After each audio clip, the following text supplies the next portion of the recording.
Disclaimer, I do not actually hate cats. I just thought it would make a good title. Please do not flame me in the comments below. Hello friends, this is Kevin, aka K-Man1, coming at you with another episode of Okami. In the last episode, we explored a lot of North Ryoshima Coast, and we also set up a side quest which we'll be able to finish right over here. So let's go ahead and head into this restaurant right here. Also in this episode we're going to be doing stuff. You know how it is. Hello, doggy. Feast your eyes on this lively wiggler. Lively wiggler? That sounds weird. That awful water dragon had scared off all the fish in the sea. But just look at the size of this marlin. I need juicy fruits of the sea to show what I can do. Only the freshest will do. Now that I've finally got my hands on some fine ingredients, it's time to sharpen up my knives and my skills again. Seeing as you're here, doggy, why don't you stay and watch? It's not often I get a fish as good as this one. And not often you'll get close to whatever. He's gonna cook the fish. It's time for his cyclone slice. And this seems fairly similar to a location we've been in not too far in the past. And so you can see that symbol right there on the wall. And so let's just draw 3 horizontal lines.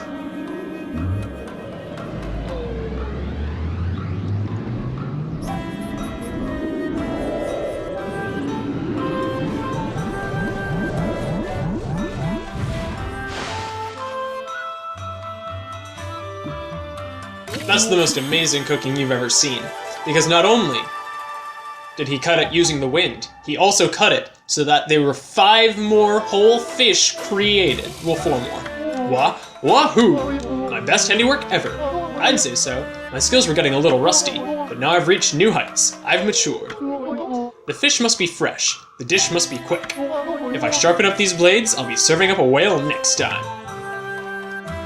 And so, it's time to meet with Kazegami again. And he says basically the same stuff as Moegami did when we upgraded that power. So, yeah, we have an upgraded version of Gale Storm.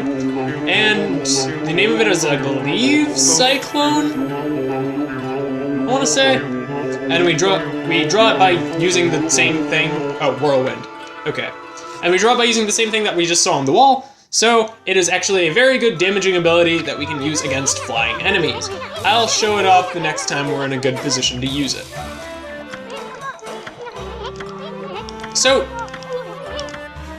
like Ethan said, we can use it on monsters, so we got 20 praise, and a new brush ability, and sashimi.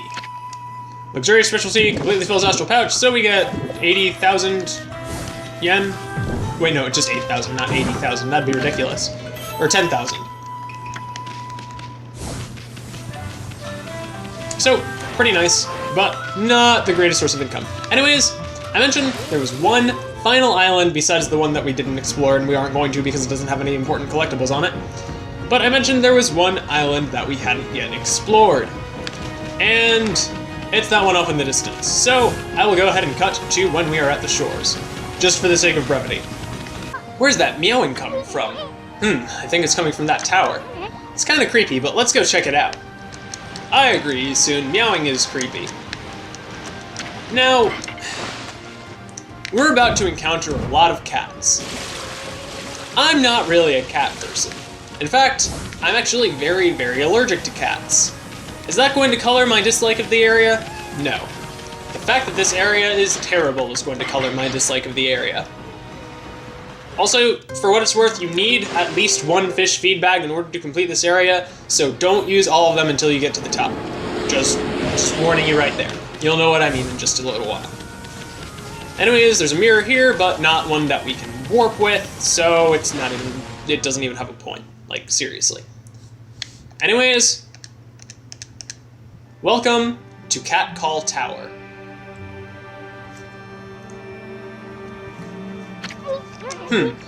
Sounds like that annoying meow is coming from the top of this tower. Hey, look at those paw prints on the wall. Isn't that the mark of the catwalk?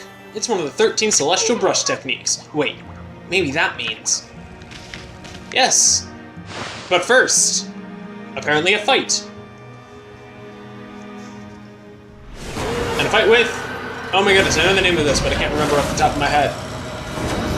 But basically, it's kind of a combination enemy of all the different elemental wheels that we've seen so far.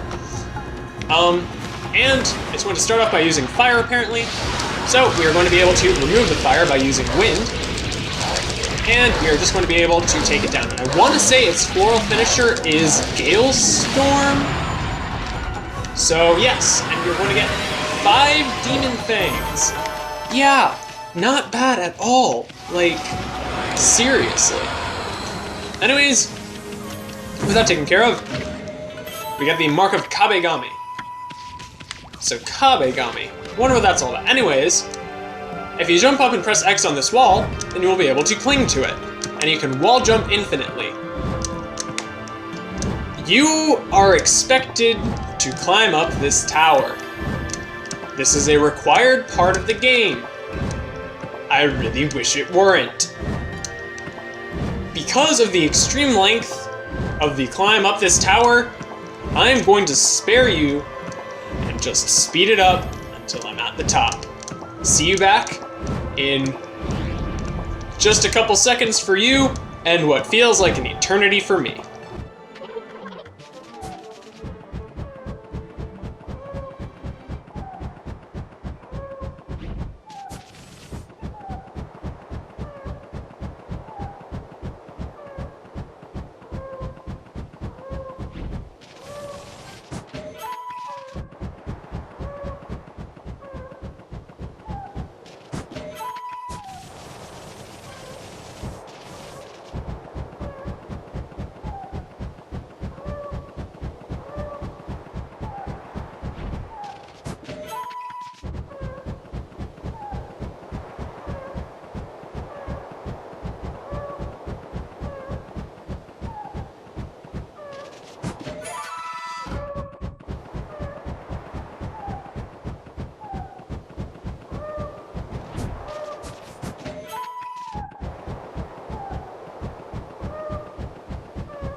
Alright, here we are at the top.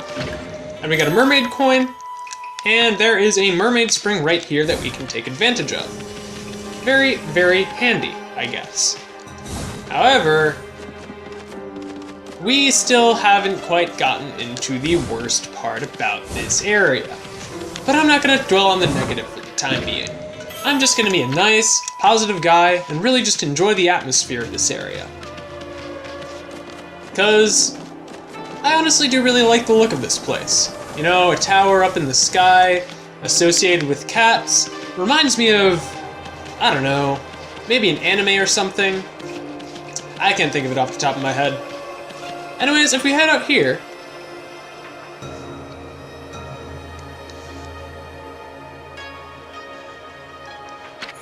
Mommy, look, there's a kitty cat over there. Wonder what it's doing all alone up here. It couldn't have climbed all the way up by itself, could it? Surely there couldn't be anything to eat all the way up here. Well, what he's suggesting is that yes, we do need to feed this cat. So, we'll give it one of our fish feed bags, and we'll have a nice scene, which I'm going to skip because they take overly long. Then we get 2 praise, so we've done our good deed for the day. But that's not it.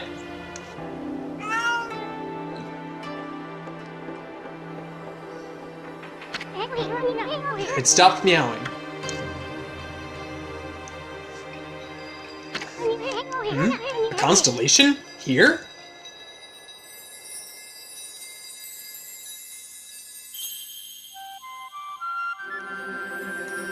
Yes, it is the house god, god of houses. Just kidding. Yeah, you probably know what type of animal it is. And this brings me to an interesting point. The 13 brush gods are based off of the signs of the zodiac. And you might be saying, Kevin, how can there be 13 brush gods when there are only 12 signs of the zodiac? Well, that has to deal with, to my understanding, there are 2 different versions of the zodiac myth. One, where the cat cheats in order to get to the end of the race. And so because of that, it's not technically counted, even though it is part of the original victors. That's probably a terrible explanation, and I hope it made any sort of sense, but yeah. Ah, Amaterasu, origin of all that is good and mother to us all. The swirling whirlpool of evil below has driven me to this height.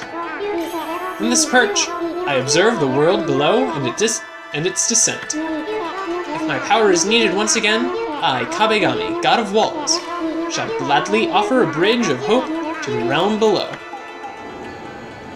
And so we get Kabegami's power. And what is that power, you might be asking? Well, let's find out. Hey, I'm not your personal toy to be played with like that. Wait a sec, that must have been Kabegami, one of the 13 gods. You know, the one with the catwalk brush technique? And this kitty right here is a messenger of the gods. And here I thought it was just some stray cat. So you might have seen these cat statues scattered about the area, up until now. So, now, if we draw a line from the statue to a wall, then we will have a path for us to climb up. Very, very interesting power that is used in not too terribly many different puzzles, but hey, it's useful nonetheless, and it is required for completing the story and for 100%ing it. So, I'm going to take advantage of it. Well, that's one big kitty statue. This must be the top of the tower. Doesn't that wind feel great? I wouldn't know. I can't actually feel it, as I am not in this game in any sort of corporeal way. Anyways, if we come to the end of this, and we head bash this, then we get a sun fragment. Very, very nice. And so, we are now able to jump all the way down. All the way down.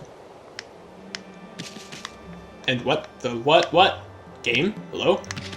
Okay, and we're back at the bottom, and there are some pillars here that we can activate now that we have catwalk.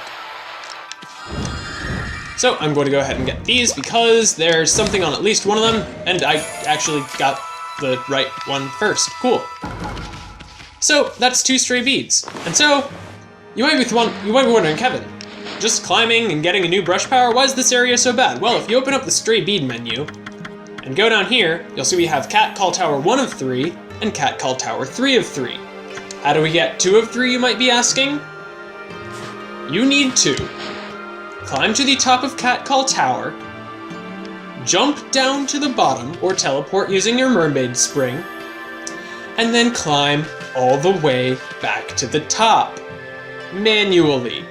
That's right, you have to climb this tower twice. Yeah, I'm not a fan of this. So, for the sake of your sanity, and for the sake of keeping the video somewhat reasonably lengthed, I am just going to completely cut out my next climb and see you once I have that stray bead. Alright, so once you've done it twice, then the chest will appear, and you can get up to the top and claim your reward. Is it worth it? Well, I'm not so sure, but since I'm a nice guy, I'm doing this and showing it off, so you don't have to if you don't want to. Thank me. Reward me for my efforts. Whatever. Let's just take the mermaid spring and get the heck out of here. Alright, and back in North Hiroshima Coast, something I just want to point out real quick. Now on the map, wherever there is going to be one of these cat statues, there will be a little paw mark, as you can see, right beneath the thing of Amaterasu and on the other side of the area. Pretty handy, but, you know, just keep your eyes open and you'll probably find them without any trouble at all. Anyways, with this power now, we can climb up here and we can possibly see about finding the stuff that we're trying to find. But not before getting interrupted by a new enemy encounter.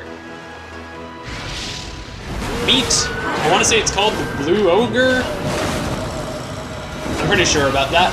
And we don't have its weakness or its floral finisher yet, if I'm not mistaken. So, unfortunately, we're just going to have to do this the good old-fashioned way.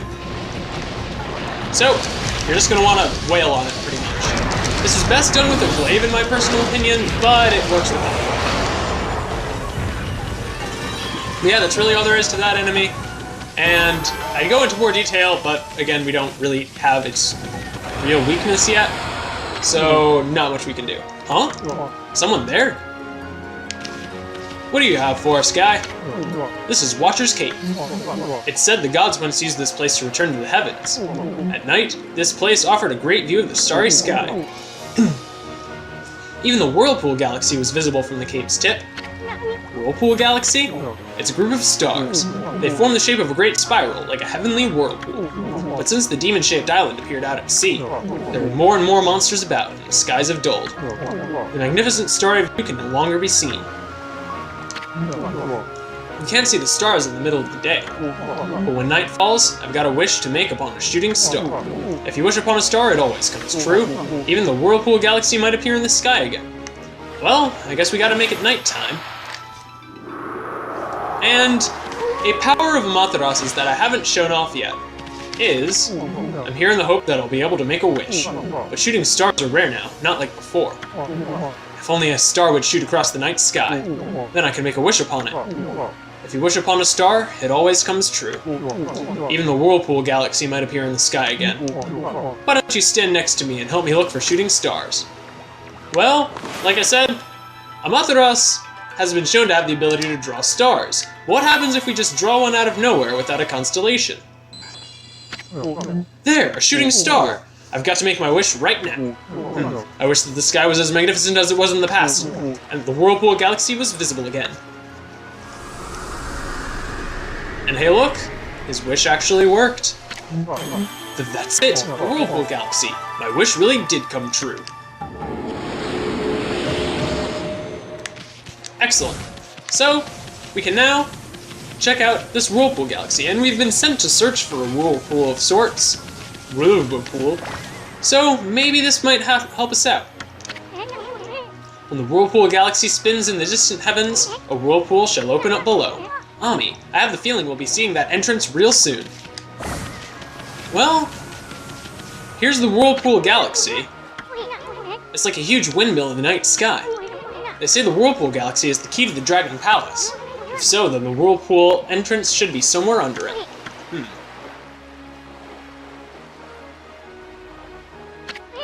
The sea looks pretty calm to me. And the Whirlpool Galaxy isn't even swirling. What do we gotta do to make that Whirlpool entrance appear? Well, I've got a pretty good idea. We stand up here, and we use our brush powers. I think you're onto something. Maybe we're supposed to blow that starry whirlpool round and round. Try it again, Ami. Keep using that wind power of yours. So, just drawing another whirlwind. And yet another.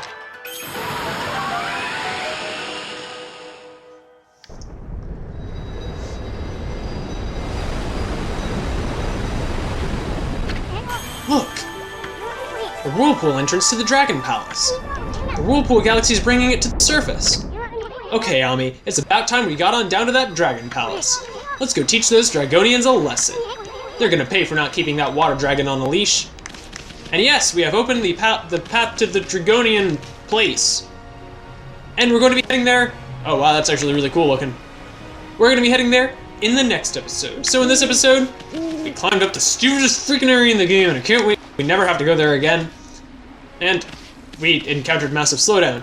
And in the next episode, we're going to be finally encountering the Dragonians in their place of residence. See you guys then.